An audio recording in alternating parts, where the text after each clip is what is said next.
Please help support FifaGamingHD.com, the only FIFA 11 YouTube channel or website to offer comprehensive guides on all 400 Virtual Pro accomplishments and all achievements and trophies by subscribing to our YouTube channel, following us on Twitter, and visiting our webpage at www.FifaGamingHD.com. Hey, what's up guys? WA Carnage here with Kylo. Hello. And we're here today to talk about the latest FIFA 12 news. Okay, so brand new news coming out of official Xbox magazine of the UK this week. It basically details a whole bunch of the old features announced with the first bunch of news that came in official PlayStation magazine in France. But a lot more detail, and there's a few other new clips anyway. So let's get started. Okay, so there's a new attribute called Vision. This is going to relate to a player's awareness of possible passes around him. And with that, there's the Vision map, which will take longer to expand if a player's vision stat is low. And if the vision stat is high, then the Vision map will expand a lot faster. And this is basically going to mean that players that have a low vision stat, it's going to take them longer to see passes, and therefore, if they try to play a pass too soon, it's not going to go to the player they wanted. So what are you making of this? Well, you say it's a new thing, but I'm pretty sure vision was one of the stats already in FIFA 11. Yeah, no, I mentioned last time that if you try to play a pass to a player that's say behind you, it's going to have a lot less accuracy. It might not make it to them. So again, I mean, is this something new? Again, we'll have to wait and see, I suppose. But the vision stat, they've said this is a new attribute, so obviously there is something new coming in there. That's the whole vision map thing, isn't it? Yeah, the vision map, yeah, I suppose. So, but again, how they're going to implement it, if they implement it, it's just going to be the same as FIFA 11. It's not much change there, really. Yeah, so again, going back to that more touches thing, a player with a lower vision stat is going to have to take more touches, which is going to potentially slow down the play. He might get tackled as well. It's just going to be frustrating. It's going to be very frustrating for players, or teams rather, that have really bad players. Certainly the teams in the low leagues, if you guys like using your local teams, you might find this very hard to use, very hard to get used to. You might not even want to use your local team anymore. So again, people that like using lower rated players are going to find this very difficult. One more thing I should note is that players with high vision will actually be able to see passes that are behind the player. So in FIFA 11, even the top players, like if you try to play a pass behind you, it doesn't always go the right way. So again, with this, might add to your range of passing. Well, I'm hoping it makes back heels easier. I love a back heel. Yeah, good back heel. It's quite hard to pull off a back heel as well. So yeah, hopefully this is going to improve that. Okay, so we heard last time about the Impact Engine. That was a first detail coming out of official PlayStation magazine. Basically, what this does is it tracks players' movements, body shape, the position of their limbs a lot better, which is going to add to jostling. It's going to make jostling a lot more detailed. There's going to be a lot more unique battles, a lot more unique animations, because at the moment you've only got the canned animations that when you're either stumbling or you're dribbling, as they said in the official Xbox magazine this month. So, I mean, what are you making of this? Well, they say it's going to be a big change. They say they've been working on it for 2 years. 2 years, yeah. So, is it just a graphical change like you said last time? No, I was mistaken. Last time it's not just a graphical change. It's going to be, like I said, going to affect jostles a lot more. It's like the limbs are all going to be solid now. There's not going to be any sort of interception or overlapping of people's limbs. Thank God for that. That looks hideous. Yeah, no, it looks really, really cheap. So, it's definitely going to add to the game. Jostling is going to be a lot more unique. You're going to have to think about your player's positioning a lot more. But also the player's abilities, like... There's 4 main factors that come into play with the Impact Engine, sorry. Okay, so momentum, balance, pace, and weight, they all affect the impact. So you definitely got to look at your player's stats before you decide to go in for a jostle or whatever. Again, this is going to make it a lot more tactical. Do you really want to have to be looking at all your player's stats before you go for a jostle? No, but yeah, well, you got to think about a player's size a lot more. You got to think about how fast he's going, his pace. Again. Like I said last time, with fast players don't really get away from slow defenders too well in FIFA 11, so hopefully they'll improve that for FIFA 12. But again, in real life football, weight comes into play again, player strength. But in FIFA 11, it's not always reflected. Big defenders sometimes get shrugged off the ball when they're dribbling, so this is definitely going to be a good improvement. But does this just mean I play as Arsenal and we've got a load of small players? Does this mean I'm never going to be able to make a tackle now? Well, that's a good point about the tackling. I think there was something else they said recently about the containment. We'll get onto that later, though. But yeah, certainly with your players going forward, it sounds very bad for you. Definitely.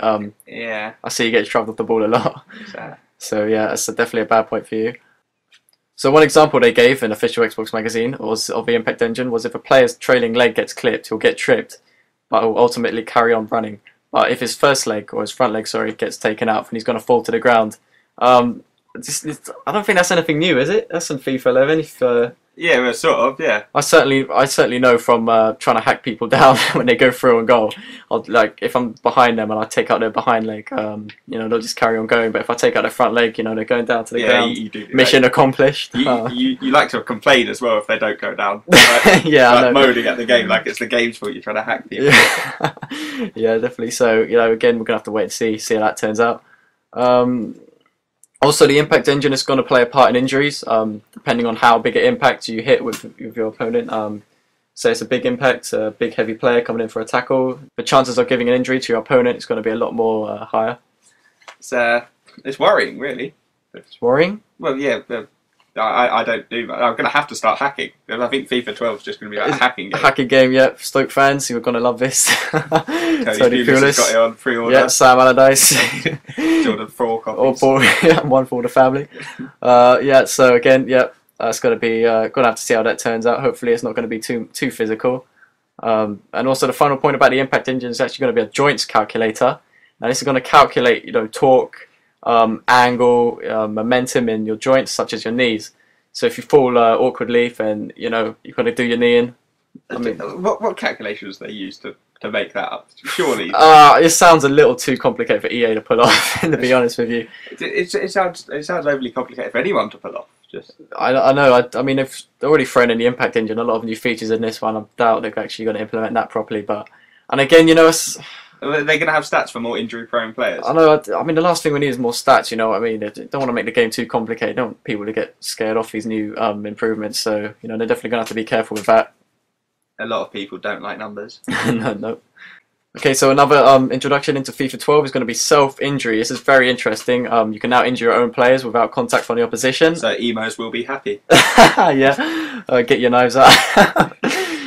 Expose those wrists. Self-harm. Yes. Okay, so you can actually get burnt out from sprinting now. If you sprint too hard, sprint for too long, you can get burnt out, do your knee. A lot of people aren't going to like that, are they? Well, it's with Pro Club as well, because I always have to sprint up and down playing in midfield. Yeah. Well, actually, that's a good point, because in Pro Clubs, a lot of people like to just stand on the edge of the offside line. Players are trying to play you offside, but they'll just stand on the edge. And then people just play through balls over the top, completely untactical. Yeah, Don't even really have to think about the precision of the pass. And then players will just get away from the virtual pro players will just get away really quick. Well, here's for that. Okay, so another thing about this self-injury was you can actually injure yourself from stretching too far. Say a ball or a pass rather is played just out of your player's reach and he stretches for it and he doesn't get to it. There's a good chance he will get injured from the stretch. Now, I see this being very annoying for people. Yeah, I mean, I know, once again, Pro Club, my player always stretches for everything. Yeah, well, I don't understand at the moment you can't decide whether or not you want to stretch for a ball. So how are they going to do this in FIFA 12? Are they going to make a stretch button? Are they going to make a non-stretch button? Or how are they going to do it like that? I severely doubt they're going to make a non-stretch. Yeah, well, if you stretch for a ball that you don't want to and your player gets injured, that's going to be really frustrating. I think a lot of people are going to be annoyed with that. So EA again, they're going to have to be careful. Defending. Okay, so in FIFA 11, defending is a lot of people have been complaining about it because they think it's too simple. You've got your A button and your B button. Your first defender press, your second defender press, and a lot of people just think this is too simple. I think it's too easy for people to defend. A lot of people getting frustrated. I mean, what do you think? Yeah, I always do. I just out of laziness if I can't be bothered. Yeah, lazy. Just hold both buttons down. They get forced out. Yeah, I know two people can afford to be lazy and just hold the button down. So in FIFA 12, we're introducing a new thing. They're scrapping the whole press thing. They're introducing a new system called containment or contain. Basically, defenders will stand at a distance and you can tweak their position with the left stick until the time is right to close them down and go in for the tackle. Now, this sounds very strategic, very tactical. Sounds a bit patient. Patient, really? Yeah. Certainly going to be a lot more tactical. People are going to have to think more. So you're not going to be able to press at all then, or? Well, from what I'm seeing here, you've got to stand at distance and use the left stick. So maybe you're going to be using the left stick to tackle. But I don't know, because press it. A lot of teams in real life press. Yeah, they do. I know they close them down. Again, So if everyone sat back, that would be easier. Yeah, exactly. So EA are definitely going to have to be careful with this. They're going to have to tweak it properly, make sure nobody gets too annoyed. Because they have a winning formula at the moment. Really, they don't want to change it too much. To be honest, anyone playing as a defender deserves the amount of boredom they're getting anyway. Well, Why would you do it? Why would you play as a defender? defend. You know, the player. It's a legitimate. It's a legitimate position. You know, people like defending sometimes, especially in team matches. You know, people. You know, they take pride in defending. They take pride in playing their position, playing their part for the team. Alright, okay. So if I said you can play any position, would you choose defender? Well, me personally, I'll play striker. I love to play striker. You know, scoring goals. I'm not too much on defending. I'm a good defender, though, to be honest with you. I'm trying to bring myself up too much. If you don't do what I say, say yourself. Yeah. You know, the position I hate the most is goalkeeper. I can't stand playing a goal, but people. It's all about the team games, really. EA actually said that they want more people to play as defenders in team play. Too many people are just going straight to the striker positions, and they get annoyed with that. So. They do, but I mean, then if people choose defenders, they're always well hard to play against anyway. Aren't they? Yeah, exactly. So, basically, one more point. EA have said that they hope to make defensive play more strategic. We just mentioned that. So, okay, so another new feature for FIFA 12 is precision dribbling. And FIFA 11, in case you didn't notice, EA introduced 360 dribbling, but EA basically said that wasn't quite as precise as they would have hoped, and this is why they're introducing precision dribbling into FIFA 12. Did you just say they've only introduced 360 dribbling in the last FIFA? Yeah, apparently. Did they? I honestly didn't see any difference there at all. I'm not sure if you did. No, it seemed pretty similar to FIFA 10. Again, basically the reason behind introducing precision dribbling into FIFA 12, EA have said that even skilled players in FIFA 11 can't really manipulate the ball at tight angles, which I agree with. I agree with them there. So official Xbox magazine are basically claiming in FIFA 11 that there's only sprint and jog, but this isn't the case because if you hold down the left trigger or L2, you can actually do a slow walk, slow dribbling. But you know, they said they're adding precision dribbling as another option for dribbling. So I suppose you'd have to hold down the bar and do precision dribbling. Does this finally mean that Messi would be worth playing as? I suppose he's been turned down a little because he's the poster boy of Pro Evolution. Yeah, they probably have done that. Yeah, but because if you're listening FIFA, that's wrong. Yeah, so in FIFA 11, you can't really use skilled players to sort of do close dribbling and shield the ball at the same time. But in FIFA 12, you can dribble and shield the ball at the same time, which I'm very, very happy to see because I like shielding the ball, I like holding up the play. I don't really like ping pong passing, as I said last time. You sure that's what you said last time? Yeah, I'm standing by that. But anyway, being able to hold up the ball, I think people appreciate that because, like I said in the last one, it's a lot more realistic. Passing the ball quickly. But hold up play's a bit boring, isn't it? Hold up. Well, it's more realistic. That's what happens in real football. FIFA, EA are trying to make FIFA a lot more realistic. They're trying to tone down on the whole sort of arcadey feel of the game. I don't know. It seems to be like they're choosing which parts they want to make feel realistic, and then just ignoring blatant other parts that are super unrealistic. Yeah, well, they can only do one thing at a time. I think you're being a little too hard on EA there. They can do loads of things with that. How much money have we given them? Not just like me. I know, and they're introducing these online passes and all that as well. Oh, yeah, so we're giving them plenty of money. I suppose they could be doing a bit more, but they seem to be doing a lot more in FIFA 12 anyway. So EA are basically claiming that precision dribbling is going to allow players, and by players I mean like me and you, to play like Barcelona, the way they like to move the ball around the edge of the opposition's penalty box. And I'm looking forward to that as well. Hopefully, if they pull it off, because I don't like playing risky passes. I like to knock the ball around a little bit. So if this is going to help me do that, well, that's rubbish, isn't it? I love risky pass, the Hollywood pass. You got Hollywood pass. No, the impossible angle through ball. I like possession play myself. I don't like risk losing possession. So it's going to definitely be a good point for me. It's slowing it down, isn't it? Again, FIFA 12 is going to be so slow. If all of this comes in. Yeah, well, actually, EA have said that precision dribbling, they're hoping less people are going to resort to ping pong passing, so maybe people are going to just slow down their play a little bit. I'm not. I'm going to go super quick. Just to spite them. Just take that, EA. Take it. Yeah. I'm probably going to lose every game, though. Okay, so another feature EA are improving upon is improved player AI. Basically now, players are going to play to their strengths. So say you've got Crouch, he's going to try and run into the box, look for the cross. But say you have a smaller player like Defoe, he's going to be more likely to run to the edge of the box, look for the short pass instead of going to try and header a goal in. Yeah, well, I hope that works because I don't know how many times you've just... The crossing's ridiculous. Defoe out-jumps me every time. Yeah, I know. How is he out-jumping Giroud? That is Giroud's got, what, 6 inches on him or something? Yeah.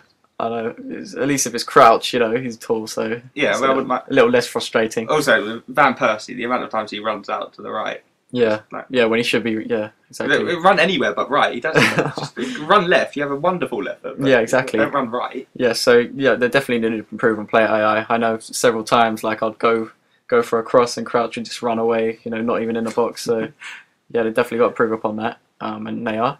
So basically, yeah, it's also saying now that you're going to have to play to your team's strengths and weaknesses. So you can't just use the same generic tactics you'd use for every other match. So you've got a good passing team like Arsenal. You know, players are going to have to open up, look for the short pass instead of going long ball. Does this also mean you're going to have to adapt your style against other people's styles then? Yeah, I'd suppose so, yeah. It works on the defensive side as well. For instance, if a defender sees Rooney, he's going to close him down faster. Close his eyes faster. Rooney's hideously ugly. Yeah, well, yeah, they'll close him down faster, make sure he doesn't shoot. And then say your opponent has Berbatov on the ball, your defender's going to be more likely to hold off him. To fall asleep, because what's Berbatov going to do? Well, this season certainly, but I don't know, at Spurs he was lethal. To be fair, he is good. I apologised to him at times. Yeah, he's a very good player. Yeah, he's good, technically gifted. Just get out now, get out. You're in my house. It is, yeah. It's my house now. Oh. But yeah, anyway, yeah, so Berbatov's skillful player, defender's going to be more likely to hold off him rather than close him down. Okay, finally, the first picture of a menu screen has come out. Yes! Yeah. Yes! Menu screens, we love them. FIFA 12, first menu screen's come out. It's got Kakar on it. Basically, you can see all the choices from the menus, menu headings rather. And you've got the sub-menus that will come up after you highlight them. They're all along the bottom. As you can see here, kickoff is highlighted. You can see be a pro player, goalkeeper, and kickoff match options are there. All very shocking news there. Shocking. No, I mock, but I am actually looking forward to the new menu. I really didn't like the FIFA 11. It sounds sad. FIFA 11's menu was pretty. You don't like it? I think I thought it was a big improvement on it was FIFA a bit 10. The scoreboard thing, but then all you ever see on it is can't load data. Cannot retrieve data. Retrieve data. Yeah, they've got to get rid of that. It's completely useless. Well, it's good for advertising Ultimate Team if you like Ultimate Team, but. They don't need to advertise that to me anymore. Yeah, no more than they do already. Yeah, so it looks pretty slick. I like it. Apparently as well, you can see Kakar in that, but it will actually you can choose your favourite player. So it will actually change depending on who your favourite player is. So if you're a fan of Rooney, God forbid. Oh dear. in a high definition. Yeah, you'll have a big Rooney picture there in high definition. Fan of who else is there on the cover? Can you only choose cover players then, or cover? Just any player? That's what I'm thinking as well. Like, what if your player is a player that doesn't have his face in the game? You know, is it just going to show a generic player there? Well, hopefully, I'll choose a load of Barnet players. Barnet players, yeah, love our Barnet players. Grazioli, get a nice picture of Grazioli there. Thank you. Yeah. Well, yeah. Again, that's up for discussion. Are your favourite players going to be limited to the ones they got licenses to? Who knows? If I can't get a picture of Thierry Henry, I'm going to be a little bit upset. Okay, so that's it for FIFA 12 news. I hope you've enjoyed it. We did go a bit astray with the news, really. We started talking about a lot of BS. I probably should apologise to Wayne Rooney because he could probably beat me up. Yeah. And Tony Pulis as well. And Sam Allardyce. We're sorry, we didn't mean it. You play very, very good football. You can't argue with results, can you? That's what Sam Allardyce is at the job. Well, yeah. So obviously. Yeah. Well, if any clubs are listening, please take Sam Allardyce back. He's a very good manager. He's a good manager. He deserves better. Also, I don't really want to listen to his commentary or punditry. Oh, no, Sky Sports punditry is horrible. It's all gone downhill. Sky Sports has got a bunch of... Chris Coleman as well. Yeah, what are they doing with Chris Coleman? Next season, Gary Neville. Gary. He was at the studio for the Wales game as well, alongside Ryan Giggs. It was like Man United bum-licking game. Man United. Yeah. Well, yeah. Again, we're going astray. But yeah, thanks for watching. I hope you enjoyed it. Don't forget to subscribe to BlameReady.com and like and comment as well. Make sure you comment. Let me know what you think of the all the news that's come out today. And if you want to see this news as well, you can go to BlameReady.com. You can see all the new screenshots that came out in official Xbox magazine on BlameReady.com. Yeah, make sure you follow me on Twitter as well, because I need followers. My friends are currently beating me by about 10 followers. Yeah, I'm beating you by 10. I'm just a person. Yeah, I need more followers. Give me followers. That's at BlameYourAny. At BlameReady. Yep. No.com on that. And I'll see you guys next time. Bye bye.